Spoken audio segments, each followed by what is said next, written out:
Hi everybody, my name is Amy Daniels, Project Manager for Spark, and today we are privileged to have Stuart Spielman speaking with us about the ABLE Act.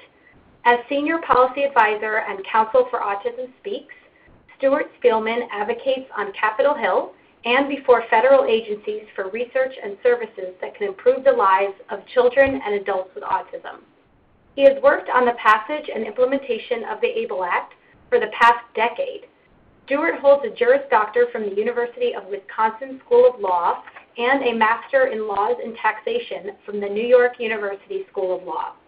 He and his wife are the parents of 2 sons, one of whom is on the autism spectrum. It is our extreme pleasure to have Stuart with us today. So without further ado, Stuart, please take it away. Thanks, Amy, and thanks, Vincent. I'll begin now.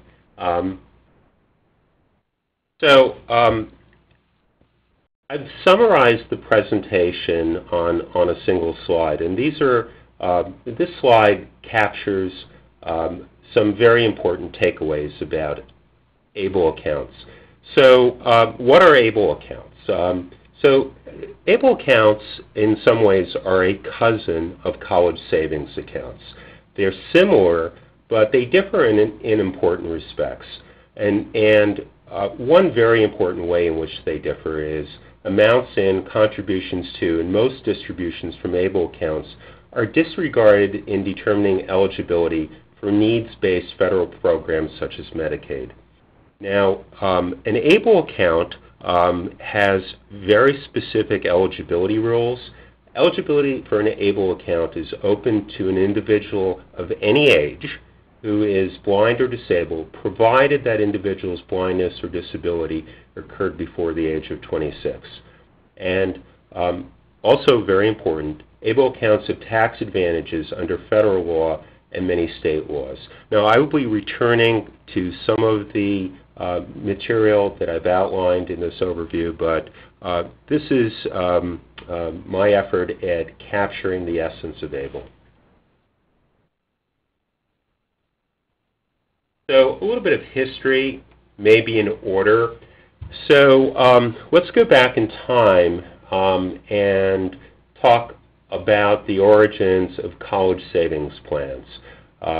So college savings plans are sometimes called 529 plans after Section 529 of the Internal Revenue Code. And these plans came out of an effort by Michigan, state of Michigan, in the mid-1980s to make college more affordable.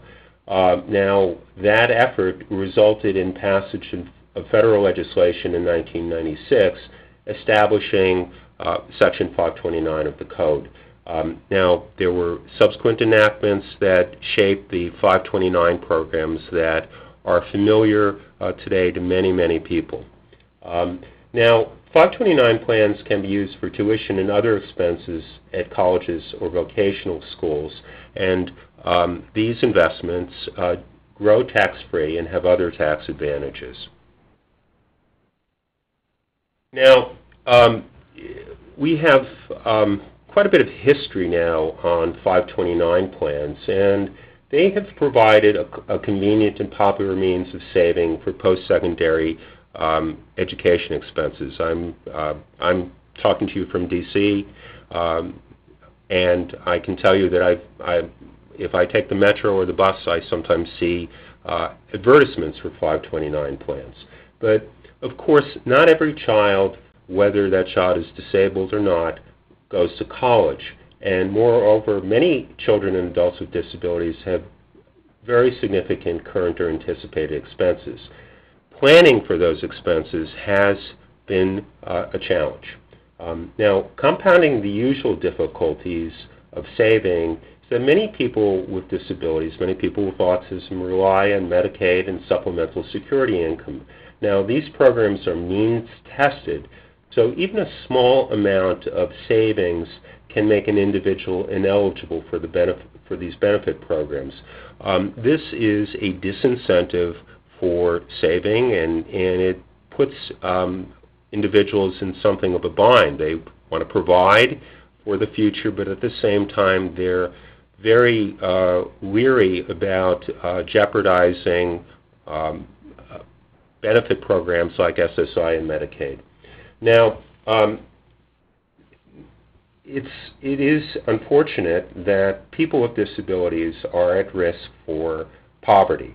According to some very recent Census Bureau figures, almost 27% of non-elderly adults with a disability were living below the poverty line, while 10% approximately of non-elderly adults with disability were living below the poverty line.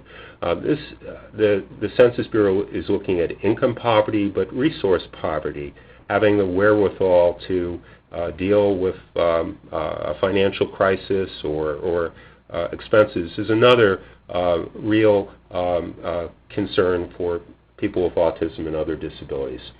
So the special financial challenges faced by people with disabilities propelled forward proposals that ultimately led to the enactment of the ABLE Act. So beginning around the mid-2000s, advocates coalesced around creating an analog to the 529 plans. Time in Washington is sometimes different than time in other universes, and what seems like an obvious and appealing solution can take a while here. So it took about a decade, but Congress passed and the President signed into law the Stephen Beck Jr. Achieving a Better Life Experience Act of 2014 as part of the tax bill, the Tax Increase Prevention Act of 2014. So the margins of passage of this legislation were quite extraordinary, and I note this because it's worth pointing out when people can come together on policy ideas. It speaks to maybe it speaks to our values, and maybe it also speaks to the strength of the idea and the ability of the idea to offer hope and solutions to people. So before I move on to specifics, I want to talk about one of my old buddies, Steve Beck, who the law was named after, and Steve tragically died after the House acted, but before the bill came up in the Senate. And Steve was one of those people we all know who lives a life and is dedicated to his family, and he was someone who really believed that it was just not right that people with disabilities would have fewer opportunities to plan for the future than people without disabilities, and that's what the ABLE Act in a lot of ways is about. It's about equities. It's about my two kids, one of whom is on the spectrum, one of whom is not, and making sure that every person has a good opportunity to plan for important life events. Okay, with that being said, I'm going to go into some of the technical details. The legislation, the ABLE Act legislation, actually tells you what it's about. It kind of speaks in the way laws speak, and I think it's worth reading what the ABLE Act provides. So the purposes of the Act are to encourage and assist individuals and families in saving private funds for the purpose of supporting individuals with disabilities to maintain health, independence, and quality of life, and to provide secure funding for disability-related expenses on behalf of designated beneficiaries with disabilities that will supplement, but not supplant, benefits provided through private insurance, the Medicaid program under Title 19 of the Social Security Act, the Supplemental Security Income program under Title 16 of such act, the beneficiary's employment, and other sources. In other words, ABLE was not intended to change replace existing programs. It was intended to create another option for people. And again, this is something that I'm going to probably return to again and again as I speak today, that ABLE provides another choice. And we are, in a landscape where having choices is very important.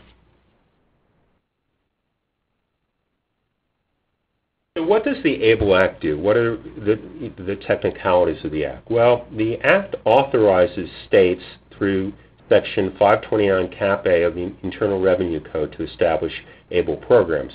Now, the Act establishes the ground rules for those programs and the accounts they offer. Now, only states and their subdivisions can offer ABLE programs. And while states are allowed to offer these programs, they're not required to do so. If one state chooses to offer an ABLE program, that's fine. That's within the intent of the law. If another state chooses not to, that's fine. That's within the intent of the law as well. So what are some of the very specific rules? So let's look first of all at tax status. This may be a good time to talk about tax law. So ABLE accounts are tax advantaged, and that means that there are, as that suggests, there are some distinct tax benefits to ABLE accounts. Contributions to an ABLE account, earnings by an ABLE account, and distributions from an ABLE account are generally not taxed by the federal government. So how do you put money in an ABLE account? Well, you do it with after-tax dollars. It's not like a cafeteria plan. Your money is taxed, and then if you want to put it in an ABLE account, you can do that. Now, contributions to an ABLE account are not deductible on federal tax returns. However, the state tax treatment of ABLE accounts varies, and I'll discuss this a bit later, but some states do provide incentives in the form of tax advantages for investment in ABLE accounts.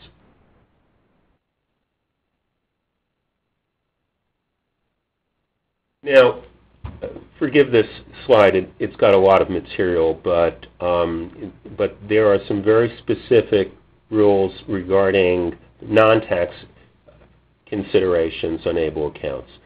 So federal programs like Medicaid and SSI, which are means-tested programs, generally disregard funds in an ABLE account.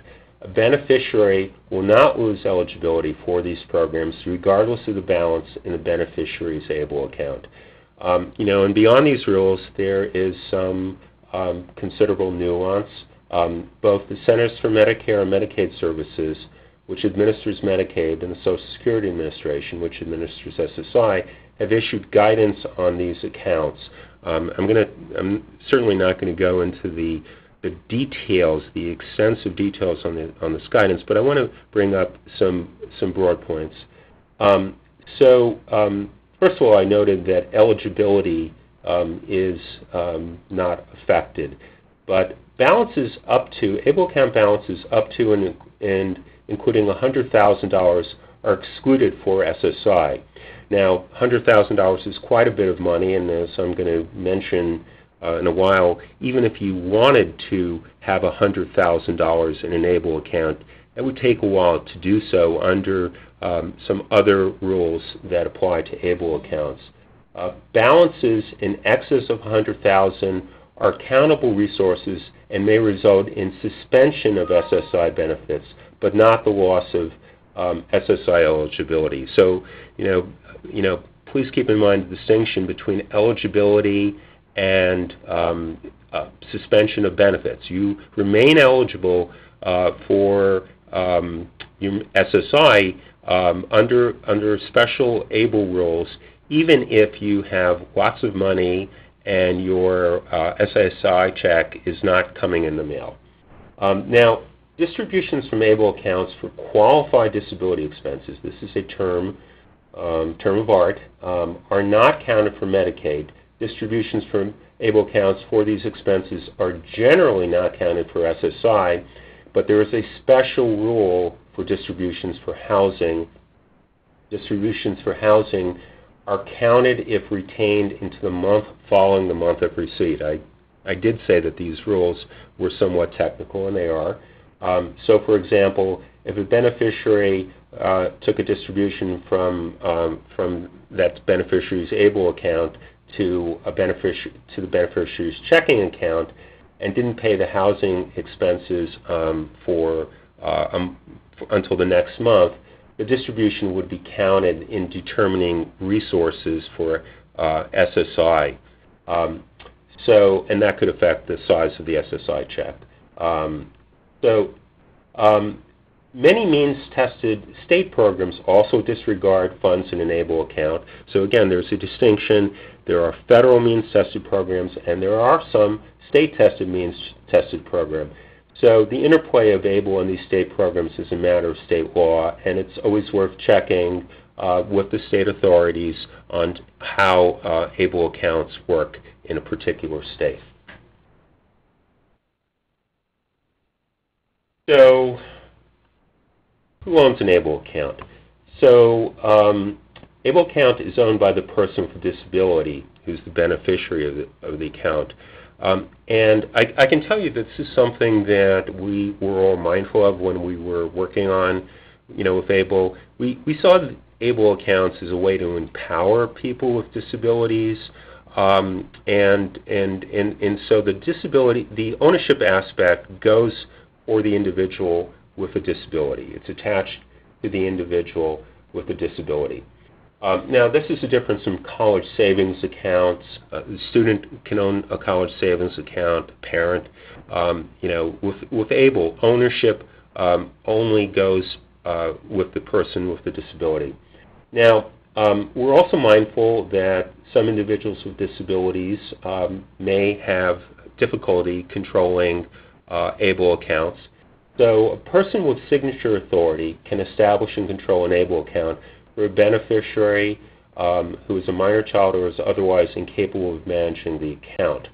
The person with signature authority must be the designated beneficiary's parent, legal guardian, or agent acting under power of attorney.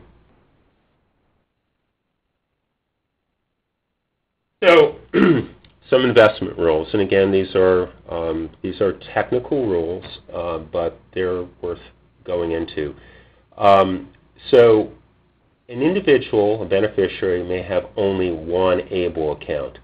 A different rule applies to Section 529 college savings accounts. You can create multiple college savings accounts, but you can have only one ABLE account. An ABLE account may be opened in any state with an ABLE program. So, a person who lives in Maryland can open an account, California, Ohio, Nebraska, or any state with an ABLE program. This is a change from the original law. So there is now, if you will, an ability to shop nationwide and to determine what's the best ABLE program for an individual investor. So anyone may contribute to an ABLE account, not just the beneficiary of the account. So even though a parent, let's say, isn't the designated beneficiary of the ABLE account, the parent can contribute, an employer can contribute, a friend can contribute to an ABLE account. So contributions to an ABLE account must be in cash. There is an annual contribution limit, which is equal to the federal gift tax exclusion, and that amount for 2017 is $14,000. And before I mentioned that it would take a while to reach this $100,000 mark that can have an effect on SSI benefits, and you can see why. It will take a bunch of years for an individual to accumulate the kind of money that could result in a diminution or suspension of SSI. So what's the total amount that you can put into an ABLE account? I mean, that total amount looks to the state contribution limits on for college savings accounts. And these amounts are often very, very high. Georgia, according to my research, has the low amount, but there are some states that allow over $500,000 to be placed into a college savings account, and since that amount is the same as for an ABLE account, this would allow very significant savings over time in ABLE accounts. Now, ABLE accounts have limited investment direction. You can make some choices, but only a couple of times in a calendar year. Now, eligibility is, of course, a very important issue. So to be eligible for an ABLE account, an individual must be blind or disabled before the age of 26. And this is an important point. When the individual is diagnosed does not matter. What matters is when the disability occurred. So it's entirely possible that an individual on the autism spectrum who received a diagnosis, let's say at the age of 30, it's entirely possible that that individual might qualify for an ABLE account, even though the diagnosis did not take place before age 26. So how do you establish eligibility? Well, easy way of establishing eligibility is by showing you receive SSI or Social Security Disability Insurance. There is another category of conditions that allow for an individual to qualify for an ABLE account, and there's a list of compassionate allowance conditions that the Social Security Administration has, and that list would enable one to qualify for an ABLE account. Now, the final category is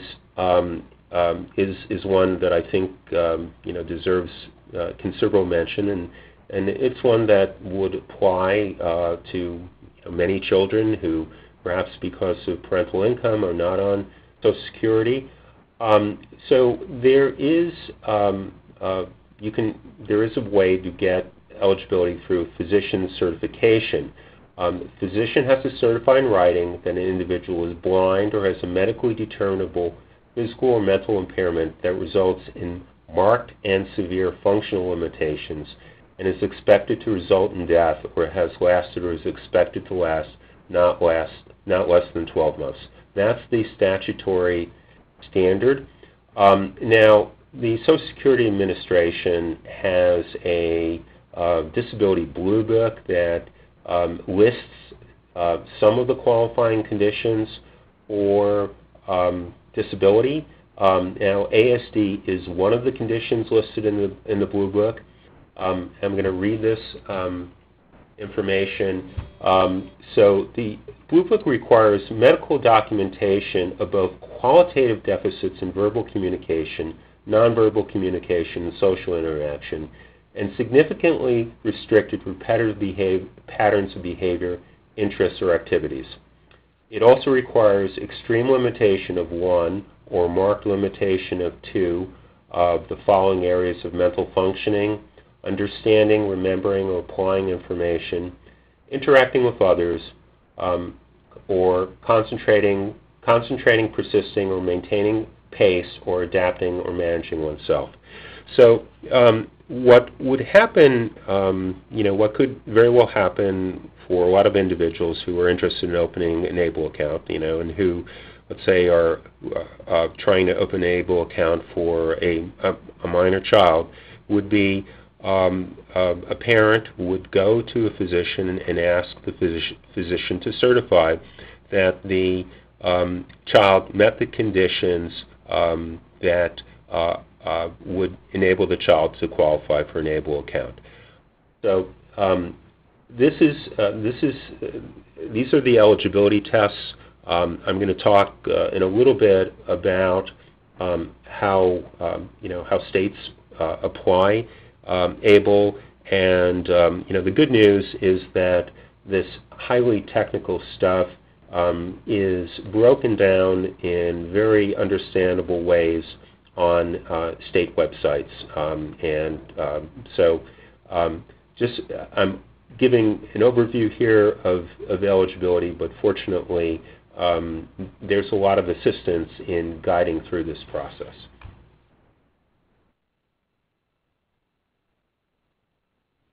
So, we're talking about ABLE accounts and talked about college savings accounts, and I think for college savings accounts, it's pretty clear what some of the uses are, or maybe most of the uses. I mean, people think of college savings accounts and they think about, well, I can use that to pay for tuition. But what can you use an ABLE account for? Well, you can use an ABLE account to pay for college tuition, but you can also use it to pay for a lot more. So ABLE account distributions must be for qualified disability expenses. Distributions that are not for such expenses are taxable and potentially subject to a penalty on top of the tax.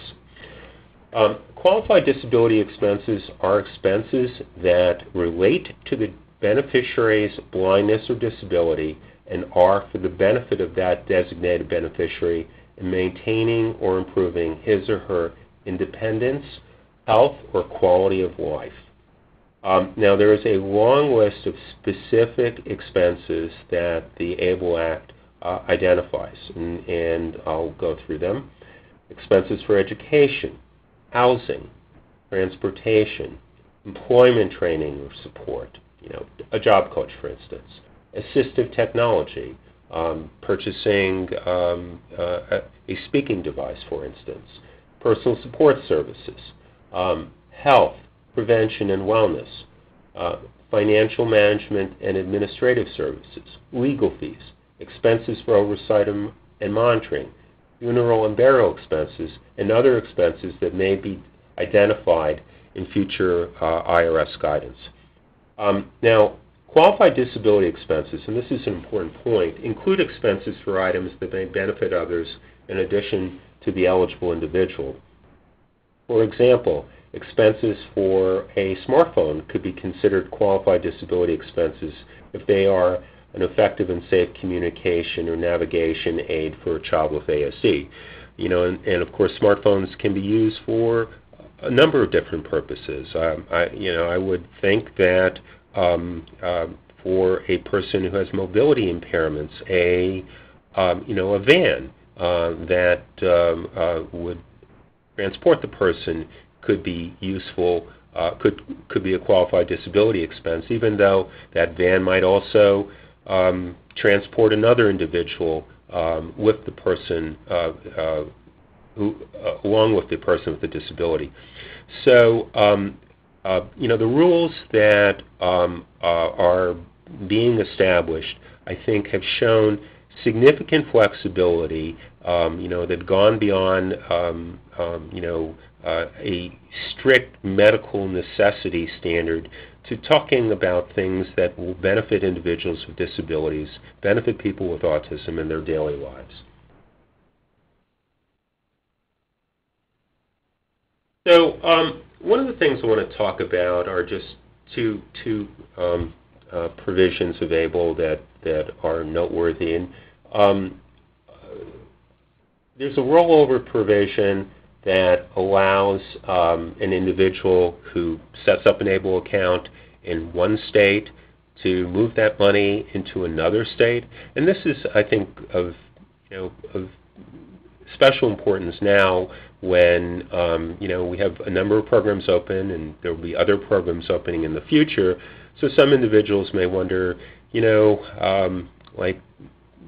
should I start an ABLE program now? My state doesn't have an ABLE program yet. It will, but what if I open it up now? Will my money be locked in some other state's program where I ultimately don't want it to be? And the answer is no, it won't be locked. You can roll it over. An ABLE account money may also be rolled over from one individual's ABLE account to the ABLE account of a brother, sister, stepbrother, or stepsister. Now, what happens on death? So upon death, amounts in an ABLE account are includable in the designated beneficiary's gross estate for purposes of the estate tax.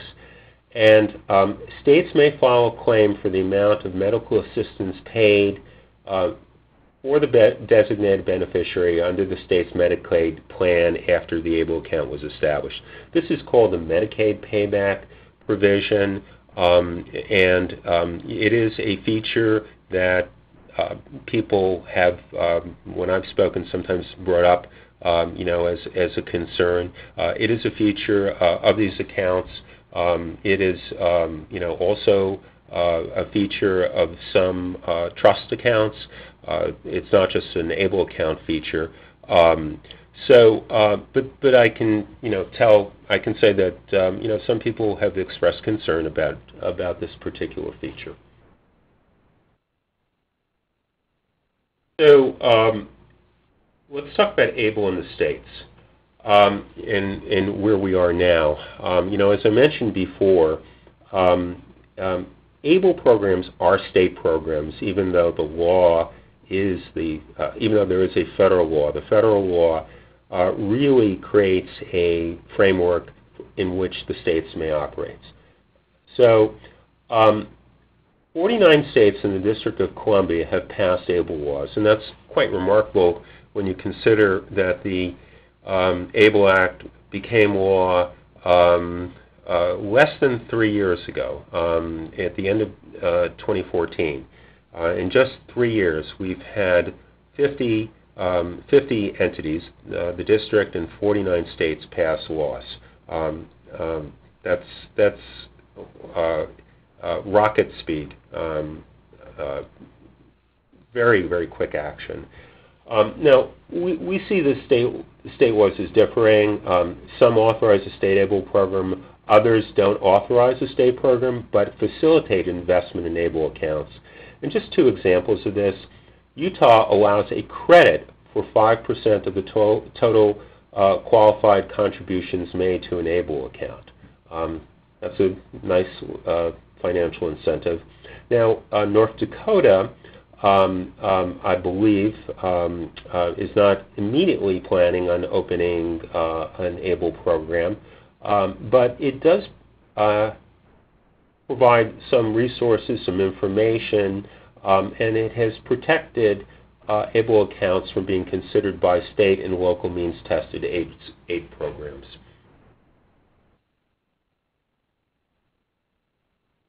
Okay, now here's a map summarizing where we are on state ABLE, and you can see that there are quite a few green states, which are states that have operating ABLE programs. We have only the state of Wyoming with no law yet on ABLE, and we have a number of states that have enacted ABLE legislation, although not necessarily authorized state ABLE programs. And there will be new ABLE programs coming up. I know Maryland, one state, will be opening its ABLE program soon, and there are other ABLE programs that will be starting. So even if you do not live in a state that has an ABLE program, it's worthwhile checking to see whether your state will have an ABLE program at sometime soon.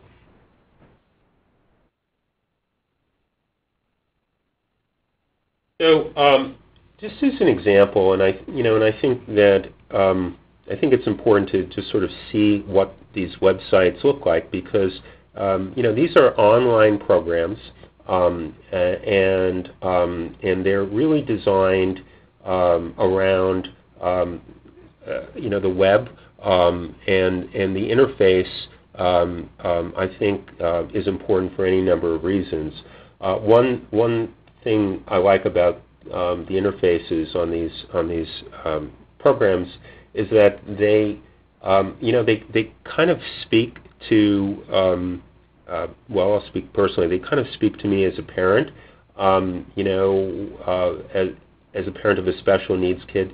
These are friendly interfaces, and they're designed to make financial investment less of an ordeal. They are designed to be quite user-friendly. Now, Ohio was the first state to open up an ABLE program, and June 2016, the Ohio program began.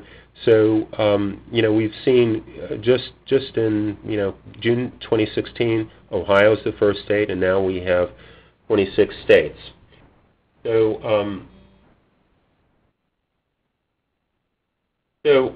Illinois is another example, sort of a different look on its internet, but Illinois is part of a 13-state national ABLE alliance, and a lot of the states are working together on ABLE programs, trying to come up with some economies of scale, looking at combining forces to make these accounts more available, sharing knowledge, trying to cut down on administrative expenses, trying to figure out how to develop the savings market, this new savings market.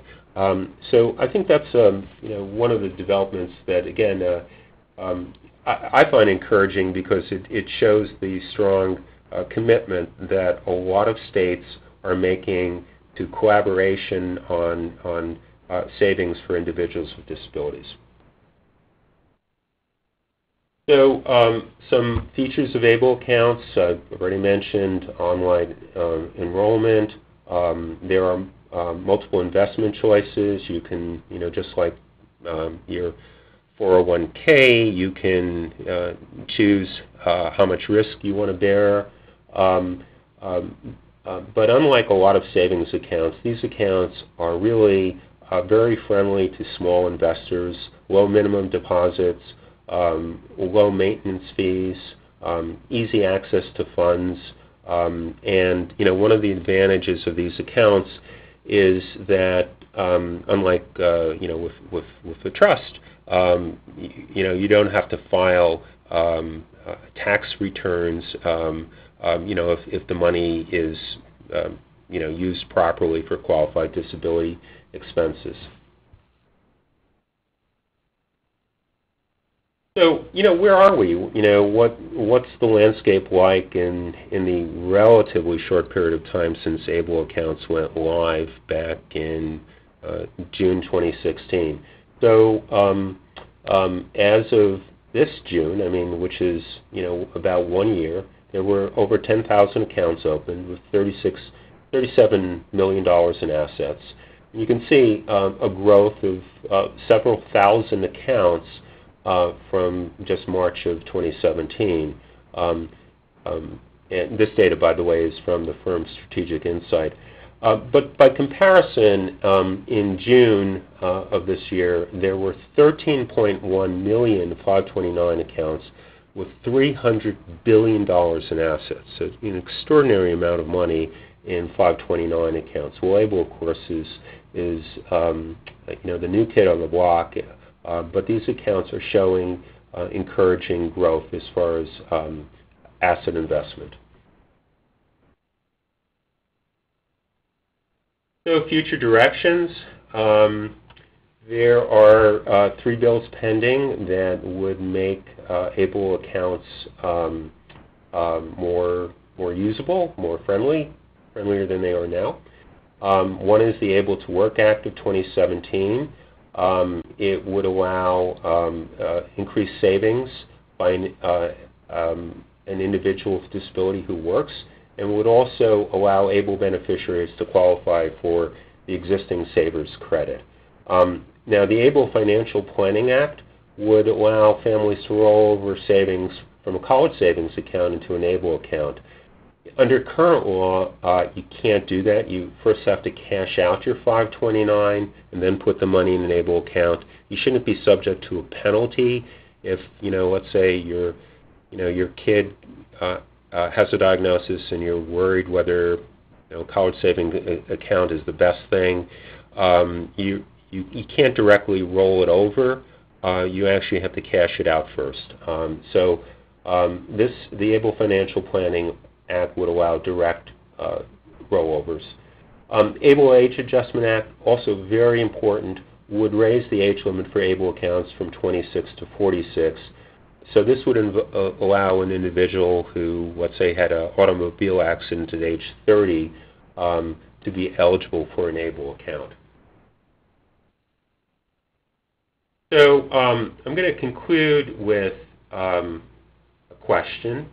So the question is, are able accounts the right investment? And the answer is maybe. So able accounts are one means for people with disabilities to save. There are other means of saving. Special needs trusts and pooled trusts are just some of the other means saving. Every investment has its own advantages, and different investments may be used either individually or in combination. And the right choice is what's right for each of us. What's right for me may not be right for other people on this webinar. But what I will say with some confidence and some certainty is that it's good to have another option, and that's what able accounts have done.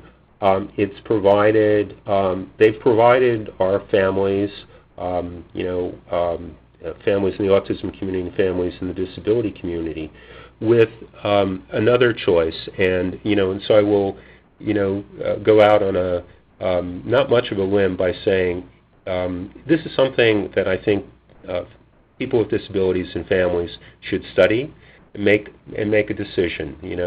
Whether you choose this or not, it's something that should be an individual and family members should be aware of. And that's my presentation. Thank you so much. That was really informative. We received a lot of questions, so we'll go through as many as we can, and then we can review them afterward as well. So just going to dive right in here. So someone was asking if able accounts make sense, or if children who are a bit more independent are even eligible for able accounts. Well, they are eligible for able accounts, and again, the eligibility standard is defined by law, and the idea with able accounts was for individuals with disabilities to control their futures, to control their investments. So again, it's very, very hard. It's impossible, not hard, to talk about individual circumstances, but having independence is not a disqualifier for able accounts as long as you meet the eligibility criteria. Okay, and this is somewhat related, and you may have gone over this, but able accounts, do they always have to be funded by parents, or can they be self-funded by the child? They can be funded by anyone. Okay. Can you review the Medicaid payback provision of the ABLE Act? So, when if an individual passes and there's money in an ABLE account, a state, if that individual has received Medicaid assistance, then the state can file a claim against the estate to the extent of the assistance received. Now, this raises, there are a number of issues that this raises, and a lot of these are highly technical issues. One of the things I think we can do, subsequent to this webinar is we could put up the CMS guidance on these accounts, so people who have very specific and detailed questions about how the payback provision will work can try to answer those questions for themselves. I will point out that, of course, ABLE accounts there are a lot of qualified disability expenses that qualify for an ABLE account, so the Medicaid payback provision may or may not come into play. It's something to keep in mind, but I think, again, in considering investments, you want to think about what are the advantages and how those investments can be used. So we'll put up the guidance on this and let people who want to explore this topic further delve into it. Okay, great. So we had some questions revolving around 529 accounts and special needs trusts. So would you be able to kind of briefly describe the difference between ABLE and special needs trusts and then 529s? Well, I'll talk briefly about this. I actually thought it would be a little unfair for me doing an ABLE account presentation to do a full comparison because, obviously I'm speaking about ABLE. I've worked on ABLE, and I think these accounts are valuable, and maybe someone else can do a comparison. But let me just talk about some basic differences. So college savings accounts, 529 accounts, are designed for a more limited purpose than ABLE accounts. 529 accounts are designed for educational purposes. ABLE accounts can be used to pay education, but they can also be used to pay a doctor's bill. If you or your child needed a job coach, an ABLE account could be used for that. Those are things for which 529 accounts are not designed. Now, special needs trusts involve creation of special instruments that often involve going to see a lawyer. There are, again, every kind of investment has its own advantages, and special needs trusts are going to be, a good solution for many families. They have a different profile than ABLE accounts, and perhaps one of the simplest way to capture the difference is that special needs trusts are more of I'm going to say more of an individual product in that they require kind of a design feature, whereas ABLE accounts are more, if you will, ready to wear. You just go on the web and you want to make an investment, you can make an investment. You don't have to go through a lawyer, as is often the case with special needs accounts. But I'm in no way trying to diminish other investment opportunities. Again, I want to speak about ABLE accounts, but I think everyone who makes investments needs to think about their particular investment profile and what product suits them best. Okay. So we had a variety of different questions about the types of things or services that money in ABLE accounts can be used for. So there were questions about education expenses outside of college or even personal expenses. So could you kind of, in broad strokes, do an overview of the types of things that money in ABLE accounts can be used for? Sure. So we're still awaiting final guidance from the Internal Revenue Service on ABLE accounts. There was a proposed rule, and that rule answered a number of questions. So, broad strokes is actually a good way to describe things. I would venture that you could not use ABLE accounts for a trip to the casino to gamble. I would say that that's probably not going to qualify as qualified disability expenses.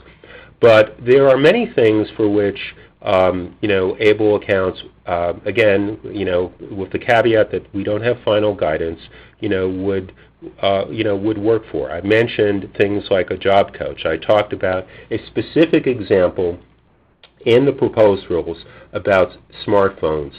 So, we think about, the life experiences of individuals with disabilities and the kinds of assistance that they may or may not need. Respite care for an individual with disabilities, and I'm going to put this forward again with the caveat that we haven't seen this specific example. Comes to mind as something that many families might be interested in, that individual with disability may need. So there, the categories, I've sketched out the categories, I've described the statutory categories, but I think that it's worthwhile keeping in mind a couple of things. First of all, these accounts are going to be open through a state website, and I would direct everyone to pay attention to the specific language on the state website. Although the purposes are going to be the same, around the country, the qualified distribution expenses, they should be the same. The website, your state website, will provide guidance on this. But we're again looking at a law that's designed to be flexible to accommodate the many needs of people with disabilities. Okay, and then we had some people asking about when you mentioned that you have to put money in accounts as cash. So we had some questions revolving around if there's extra money from SSI, or if someone wanted to have their adult son or daughter's paychecks deposited directly into ABLE, how that would work. So it's a good question about direct deposit. I will again go to the talk to the specific feature on the state website on whether that is. But when I said cash, I really meant not just cash, but cash equivalents. I mean, obviously, for a web-based program, you're not going to carry a bundle of dollars to to the state ABLE program office. There's electronic transfers. So there are different ways of making investments, but you can't, for instance, put your car into an ABLE account. That you can't put that into the financial bundle in your ABLE account. These accounts are designed to be liquid accounts, so that's what the cash feature gets at.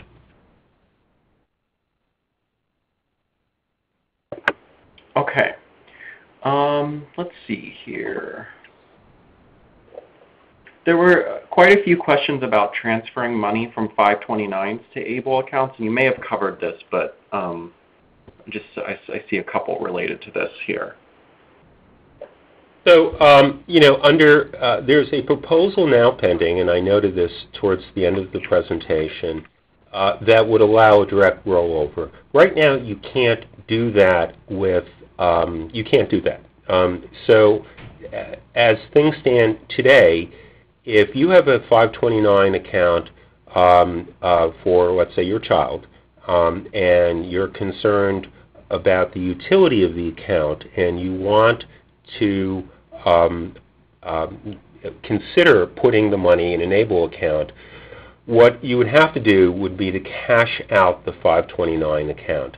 You would lose the investment. You would be taxed on the investment gain, or that's the way it would probably work. You would be taxed on the investment gain, but you shouldn't wind up paying a penalty. Normally, if you took a 529 distribution, and let's say you bought a new car with your 529 distribution, there would be a penalty on top of the taxation. The loss of the tax benefit of the 529. So you shouldn't pay a penalty for putting money in an ABLE account. For cashing out the 529 on account of disability and putting money into an ABLE account, but it's certainly a more cumbersome process than the one envisioned in the legislation, which would allow a direct rollover from a college savings account into an ABLE account. So we're working on that, trying to make that, make this a little bit easier.